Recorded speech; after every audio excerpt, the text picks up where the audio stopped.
நானும் பிரசவ அறையும். என் வாழ்க்கைக்கு அர்த்தம் தந்த நாள், நான் என்னை அன்னையாய் இந்த உலகிற்கு அறிமுகம் செய்து கொண்ட நாள், மரண வழி மலர்முகம் பார்க்கும் வரை, செத்து பிழைத்தேன், வாழ்நாள் சொத்து கிடைத்தது.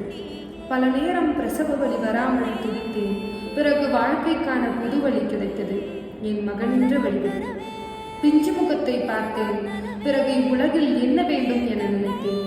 பால் சுரந்தது, பாக்கியம் என உணர்ந்தேன். உள்ளிருந்த ரத்தமெல்லாம் பீரிட்டு ஓடியது. நன்றி சொன்னேன் என் மகனை பாதுகாத்ததற்கு. கனவல்ல வரம் நீ, ஒரு உயிரல்ல என் உயிரின் நாடி நீ.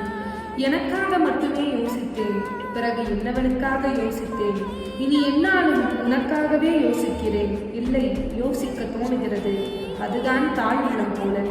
10 மாதம் கருவறையில் கண்மணி போல் காத்து, பிரசவ அறையில் பிரசவித்து, நீ வாழ்நாளெல்லாம் மணவரையில் மகுடம் சூடி வளர்த்தேன் என் மகன் உன்னை. உன்னை பெற்ற நாள் வெறும் நாள் அல்ல, அது ஒரு வாழ்க்கை அனுபவம்.